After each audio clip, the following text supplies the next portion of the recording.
जय हिंद। आज हम लोग बात करेंगे 20 एम्पेयर स्विच के बारे में। दोस्तों ये जो आपको दिख रहा है ना, ये दोनों 20 एम्पेयर स्विच है। पर इसके अंदर एक 20 एम्पेयर स्विच है ना, वो ख़राब हो चुका है और एक 20 एम्पेयर स्विच बिल्कुल नया स्विच है।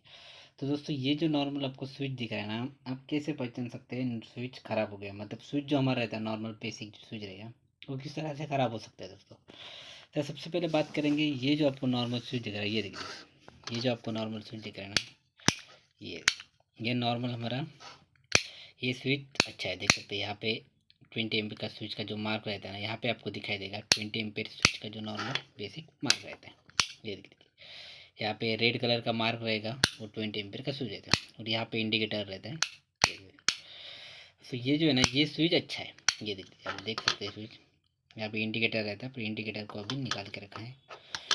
और यहाँ पे जो है ना, यहाँ पे जो एसी का, अगर आप एसी का कनेक्शन करें ना, एसी का कनेक्शन, तो ये देखिए यहाँ पे जो इन आएगा, यहाँ पे इन का कनेक्शन आएगा, यहाँ पे आउट का कनेक्शन आएगा। तो इस तरह से अगर आप स्विच को अगर ऑन करोगे ना, तो आपका एसी चालू हो सकता है। ये देखिए, ये स्विच का ऑन ऑफ बटन है। अब बात करेंगे, ये तो नॉर्मल स्विच है।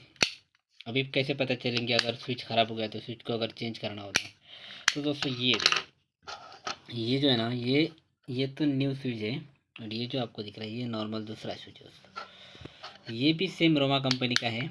ये देख लीजिए, यहाँ पे आपको दिख रहा था, ये रोमा कंपनी का है स्विच। पर दोस्तों ये जो नॉर्मल स्विच है ना, ये देख लीजिए, ये देखिए आपको दिख रहा है, ये अभी नॉर्मल स्विच बेल की तरह हो गया। बेल जो हम लोग स्विच रहते हैं ना, ये अगर आपका स्विच रहेगा घर के अंदर ना, 20 एम्पीयर स्विच, कौन सा भी स्विच इस तरह का, अगर ये देखिए, ये देखो, ये नॉर्मल इस तरह से रहना चाहिए ऑन ऑफ। ये देखिए, ये जो आपको दिख रहा है ना, ये इस तरह से रहना चाहिए ऑन ऑफ। ये देखो ऑन, यहाँ पे ऐसा रहना चाहिए ऑन ऑफ। ये देखिए, ये जो है ना, ये इस तरह से नहीं रह रहा है क्योंकि ये स्विच खराब हो गया। ये देखिए, कभी कभी अगर स्विच खराब हो गया ना, तो इस तरह से आपको चेक करना पड़ेगा। आप देख सकते हैं, ये ऐसा रहना चाहिए, ये नॉर्मल बेसिक इस तरह से रहना चाहिए, पर ये नहीं रह रहा है।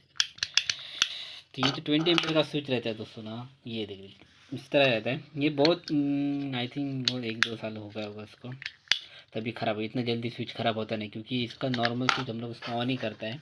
ये देखिए, इस तरह से अगर इसको ऑन ही करेगा तो यूज हो जाता है नॉर्मल।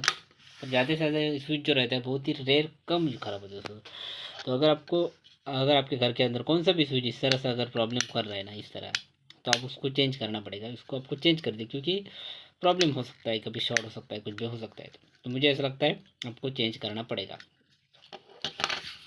तो सबसे पहले बात करेंगे, ये नॉर्मल स्विच का क्या प्राइस हो सकता है दोस्तों। अगर 20 एम्पीयर का अगर स्विच आपको लेना हो, तो नॉर्मल जो बेसिक स्विच रहेगा ना, रोमा का या फिर कौन सा भी कंपनी का आप ले सकते हो। नॉर्मल बेसिक क्या प्राइस हो सकता है दोस्तों? तो नॉर्मल जो हमारा स्विच रहता है ना, नॉर्मल अगर अपने स्विच ले लेते तो उसका नॉर्मल स्विच का प्राइस मेरे हिसाब से तो 50 रुपीज़ रहता है। नॉर्मल जो बेसिक स्विच रहेगा उसका प्राइस 50 रुपीज़ आपको मिल जाएगा। पर अगर आपने 20 एम्पेयर का स्विच ले लिया तो मेरे हिसाब से 150 रुपीज़ तक आपको ये हो सकता है, क्योंकि 20 एम्पेयर का स्विच है।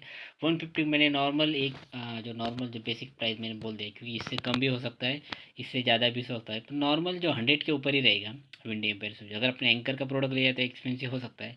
अगर आपने बेसिक कंपनी ले लिया, जो नॉर्मल सिंपल कंपनी, उसका भी नॉर्मली प्राइस होगा दोस्तों।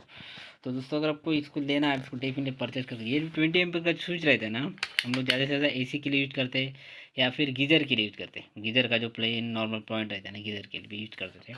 हम ज़्यादा से ज़्यादा 99% हम लोग एसी के लिए यूज करते हैं। ए सी का जो सॉकेट रहता है, वो एसी का स्टेबिलाइजर का